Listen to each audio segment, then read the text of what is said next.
La famille biblique.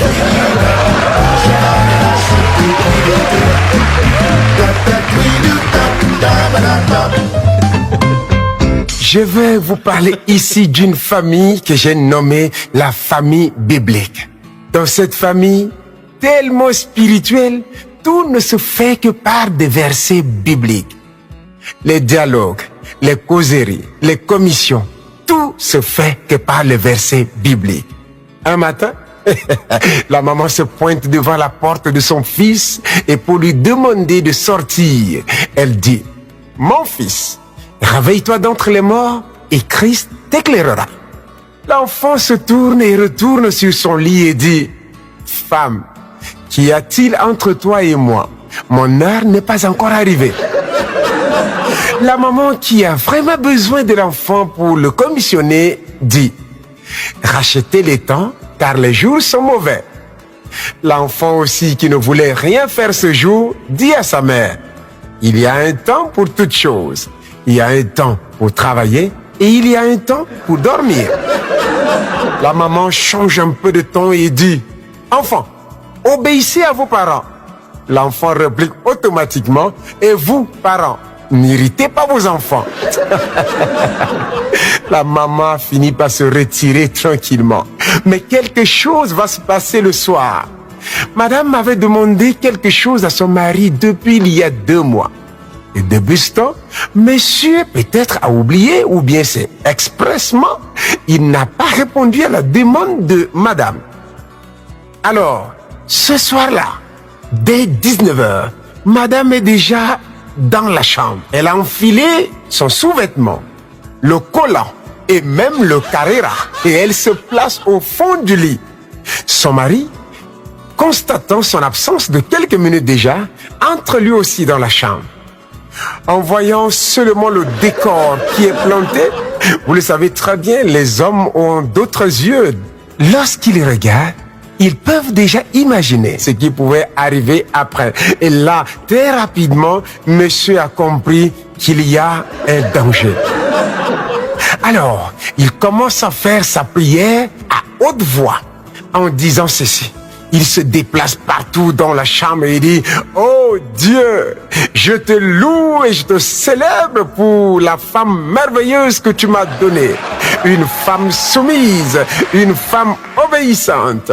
Avant que je ne finisse de lui demander quelque chose, elle me donne déjà. Oh, merci infiniment parce que même ce soir encore, quel que soit ce que je vais demander, elle restera la même et obéissante. Gloire à toi, mon Dieu. » Et il dit un grand Amen à haute voix. Mais madame ne bouge pas. Alors monsieur se rend compte que le match est serré. Qu'est-ce qu'il fait?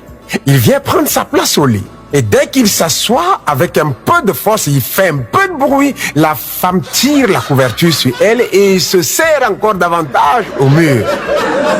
Monsieur s'étire un peu, s'allonge et commence à parler doucement.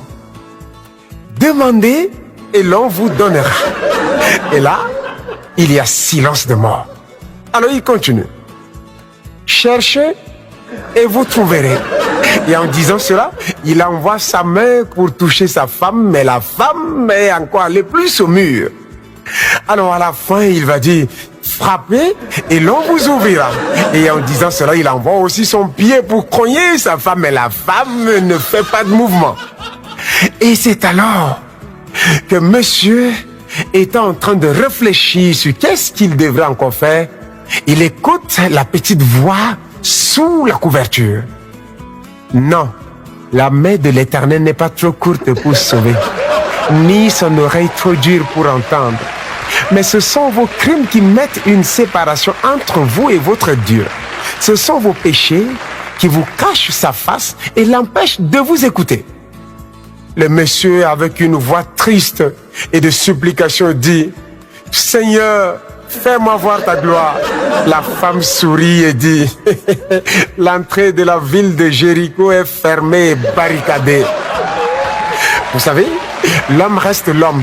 Alors là, promptement, il se lève, il se met sur ses deux pieds et il commence à dire, tout lieu que foulera les plantes de votre pied, je vous donne en possession. Et il commence à chanter, les murs de Jéricho vont tomber, les murs de Jéricho vont tomber. Après la chanson, avec une démonstration de possession et d'occupation de terrain, il était un peu essoufflé, alors il s'assoit tête baissée. C'est à cet instant qu'il écoute encore la voix de sa femme qui dit, « Vous demandez, mais vous ne recevez pas parce que vous demandez mal. » Le monsieur se tourne et, comme pour dire que ce n'est pas terminé, dit, la foi est une ferme assurance des choses qu'on espère et une démonstration de celles qu'on ne voit pas. La femme pousse un petit rire moqueur et dit, la foi sans les œuvres est une foi morte.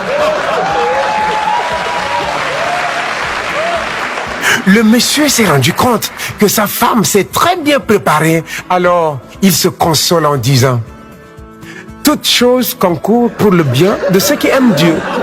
Cette fois-là, la femme se retourne et en touchant son mari, elle dit, c'est dans le calme et le silence que sera votre force.